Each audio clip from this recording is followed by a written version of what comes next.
Maayos na panahon po ang aasahan ngayong araw sa malaking bahagi ng Mindanao.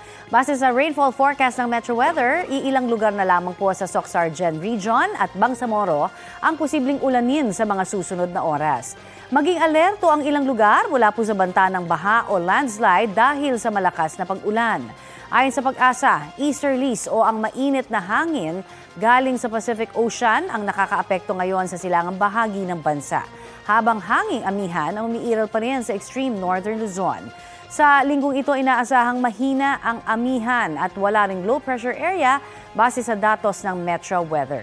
Ngayon pong araw, posibleng umakyat sa 40 degrees Celsius ang heat index o damang init sa Cotabato City ayon sa Pag-asa. 39 degrees Celsius sa Maasin, Southern Leyte. 38 degrees Celsius naman sa Pasay. 37 degrees Celsius sa Tuguegarao, Cagayan at 25 degrees Celsius sa Baguio.